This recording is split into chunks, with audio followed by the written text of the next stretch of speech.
It seems to me it's pretty rude to move into a country and then build a career in that country on the back of insulting half of your new countrymen. But that's exactly what Trevor Noah has done. Now, I was a fan of the man when he was just a stand-up comedian. I haven't listened to his stand-up in years. I don't even know if he still does good stand-up. But ever since he's moved to the States, he's become an unfunny political bobblehead, spouting off and repeating talking points that he clearly does not know anything about and that he clearly has not researched. In short, he's a lazy hack reading off of a script that somebody else wrote. And I think that a good example of this is a recent video that he did in a part of a new series. I don't know if it's going to be a new series. He says it's going to be a new series, Culture Wars, Moral Combat. And he did a video on trans rights and the American rights, resistance to trans activism. And I found interesting not only how uninformed the opinions he expressed were, but also how if you take his views, some of his views expressed, and you assume that he has logical moral consistency across the rest of his views, then you would have to assume that he's a proponent of minority rule, which was the form of government here in his home country of South Africa. And you would also have to assume that he doesn't believe that anybody who was born without a penis has the right to professional athletic aspirations. So let me just unpack some of what he says in the form of a response to him, and I think you'll start to see what I'm talking about. There is only one standard that matters, and it is not race and it's not gender. It's competence. The way people look is totally irrelevant. How they perform is all you should care about. Once you forget that, airplanes tend to crash. Okay, wait. Wait. I'm sorry.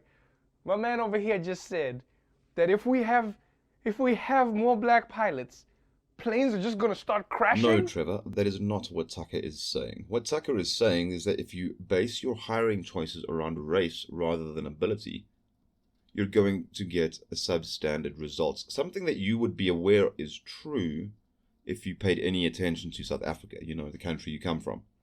Now, this isn't because non-white people can't fly planes, for example, or have no aptitude for learning how to fly planes. It's got nothing to do with the race itself. It's got to do with the fact that if you're hiring according to non-essential, irrelevant criteria, you're going to stuff up your process. And it's also worth mentioning that Tucker only brought up United Airlines in the broader context of an executive order signed by Joe Biden that would see race-based hiring and gender-based hiring rolled out across America. It's a terrible idea. We've seen it happen in South Africa. This is basically their version of BEE. And if I were Americans, I would be looking at South Africa saying, I don't want to turn into that, just like South Africans look at Zimbabwe and say, I don't want to turn into that. So either Trevor is an idiot and he cannot see the very obvious and clear parallels between his home country and his current country, or he's a liar and he's just reading the script that was written for him despite knowing that it's all absolute tripe. You can decide for yourself what you think is worse, but I don't think that either should be a voice that's taken particularly seriously. You know who deserves a bit of a fuck you as well? United Airlines. Yeah, I said it. And this may not be a popular opinion, but they shouldn't have announced this in the first place. Right? If you want to do something good, just do it. But no, they want to get a pat on the back for shit that they should have been doing all along. Hey everyone, we've decided to help women and minorities deal with the barriers that we put up for them to be pilots. Because now you're feeding into the culture wars and you're undermining every new pilot that you're going to have. You're a dumb shit, Trevor Noah. United Airlines is the same airline that got into hot water a couple of years back for dragging an Asian man, quite forcibly and violently, and quite literally dragging him, off of one of their flights. Shocking scenes filmed on cell phone. Oh my God. By travelers on a United Airlines plane about to depart from Chicago's O'Hare Airport. A man who'd been ordered to give up his seat to a United employee and refused was violently forced off by police. This is wrong, oh my God! Fellow passengers said he had blood on his face as he was dragged by them. As I recall, in general, United Airlines has one of the worst track records for customer service out of almost any airline globally. They're horrible, they're a shit show, and they don't care about any of this woke nonsense other than that they can hide behind it. Because dumb shits like you will let them. And your point about people of color and women not being taken seriously because people will consider them to be diversity hires is a very good point, but it's exactly one of the reasons you don't pass affirmative action laws. We've seen that happen in this country. It's just really funny, Trevor, watching you complain about United Airlines publicizing this move and milking it for all it's worth, when I've got to ask you, what do you think they did this for? Do you think they did this because they care about inclusivity? Or do you think they did this because they wanted the good press? You're so painfully naive, it wasn't actually terribly surprising to find out that you don't understand the trans conversation either. The other big culture war story right now is being pushed by people with actual political power, and it involves transgender people. Now wait, I know what you're thinking. Scary trans people? Isn't that a throwback from like 5 years ago? There was an outrage cycle around bathrooms. You remember that? They're gonna be kidnapping our children and wearing dresses while they poop. But even though none of that scary stuff actually happened, they've already kicked off an exciting new sequel. No, Trevor, it is not a throwback to 5 years ago. You are correct in pointing out that the transgender discussion kicked off in full just before Obama left office. The transgender bathroom bill was one of the traps he left for the incoming administration. And what a fun trap it turned out to be, eh? But the issue has not gone away, and if anything, it's intensified. This is not a throwback, this is a continuation. Which you'd be aware of if you paid attention to current events beyond the empty-headed script that's been written for you. The question of transgenders in sports, for example, has been consistently around for a couple of years at least. And it is one of the primary driving narratives in the trans discussion. That and child abuse, of course. Which you do allude to, but you seem to be ignorant of the reality of that as well, because the child abuse concern has been manifested in the form of puberty blockers and surgery. So you're mocking the very real concerns of, again, your adopted countrymen without the common courtesy of acknowledging how exactly they were right. Which is pretty douchebaggy of you when we consider that we live in a world in which governments have already superseded the rights of the parents to the physical integrity of their children in an effort to surgically alter the sex of the child, because we have decided somehow, somewhere along the line, that even minors with a very incomplete and easily manipulated worldview should be able to make decisions that will affect the rest of their lives in a very fundamental way, whether it's hormone treatment or actual legitimate surgery.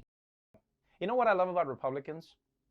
Is that when it comes to major issues with tons of evidence, like climate change, or coronavirus, or gun violence, they're like, let's wait until we see more evidence. But now, there's an issue that barely even exists, and they're like, we don't got time for evidence, there's a plastic trophy at stake! No, Trevor, the Republicans are not freaking out about plastic trophies. They, and pretty much anyone with any semblance of common sense who's been paying any attention at all, are concerned about the demolition of female sports, the oppression of aspiring female athletes, and potentially the physical health of schoolgirls on sports fields. You see, Trevor, while those things might not bother you, the rest of us don't necessarily need endless groups of faceless experts running batteries of studies every time we want to make obvious observations about the world. Now, you look like a 12-year-old boy, so I don't expect you to yet fully appreciate the effects of testosterone on the biologically male adult human, but when puberty finishes filling out that fungus on your face, you'll notice your body's gone through other changes too. Now, as a fully developed biological male with puberty in my distant past, take it from me that the only reason to have biological males and biological females competing in contact sports is to satisfy some weird inner hatred that you have for the double X chromosome. Look inside, Trevor. Look inside and face the hate.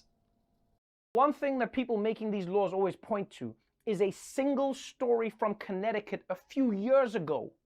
That's not evidence that trans kids are stealing opportunities from everyone else.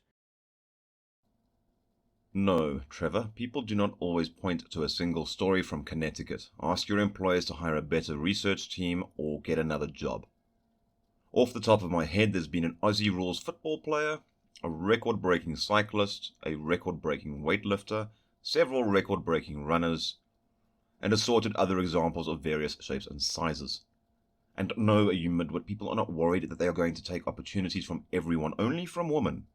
Because those are the only people that unathletic male athletes can beat. No offense, ladies. Nobody's complained about female-to-male trans athletes because female-to-male trans athletes competing against men are challenging themselves to the utmost degree, and where they find success, it's incredibly impressive. They are not exploiting a loophole in the system that allows them to bully people over whom they have inherent biological advantages. I think conservatives are missing the entire point of youth sports in the first place. Because it's not really about the tiny minority of kids who will go on to get scholarships and perform at an elite level. It's not about that. It's about kids achieving their personal best, developing good habits and self-esteem, and learning to bully the chess team.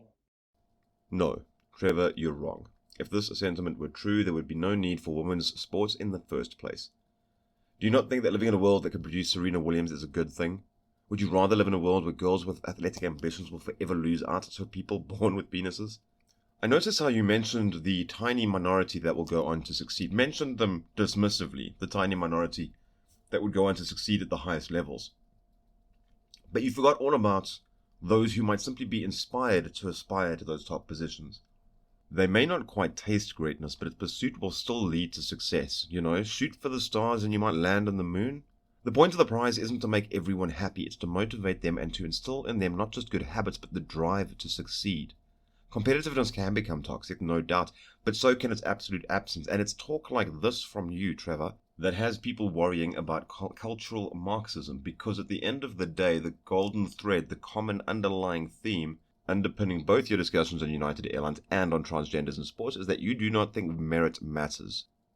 And that's, to be honest, perfectly fine as a personal philosophy for how you want to run your life. If you want to hire people, if you want to use mechanics who aren't necessarily good at their job but are the right color, that's your choice as an individual. But when it comes to decisions that guide society, competence should take priority over identity. Whether or not you can do the job and whether or not you're the best person to do the job, that should matter a hell of a lot more than the color of your skin, the shape of your genitals, or whatever specific identity you've decided to adopt for the day. No, man, you guys are playing. So North Carolina is going to make its school employees snitch on kids anytime that they don't, quote, conform to their gender? What does that even mean? Conforming to your gender? Like I caught up late with the other boys in school. So what? You're telling me that if I was in this system today, my gym teacher would be on the phone with my mom? No, Trevor, but the irony is that if young, late-blooming you were an American citizen today, somebody might suggest putting you on puberty blockers and surgically removing your dude bits. What's really behind all of these laws? If you ask me, it's hate. Yeah.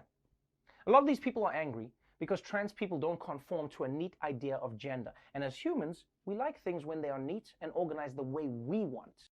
No, Trevor, that's not how real life works. The way real life works is that trans people became far more at risk when useful idiots like yourself started using them as props off of which to reflect your own imagined virtue. Because it's not hate driving resistance to trans activism, it's frustration and sometimes fear. Not just fear of the unknown, but of the extremist thinking that motivates disruption for disruption's sake. And not frustration with trans people for not conforming to expectations, but rather frustration at the fact that talking heads like you demand that everybody else conform to theirs. You grew up here in South Africa, you wildly unfunny idiot. Do you really not understand why a majority might have concerns about being forced to conform to the wishes of a politically powerful minority? Is that really a concept that's escaping you? Apparently, on top of wanting to watch women's sports die, you're also an advocate for minority rule. Not a good look. Anyway, guys, give me some love, hit like, hit subscribe, and then I will catch you later. Cheers.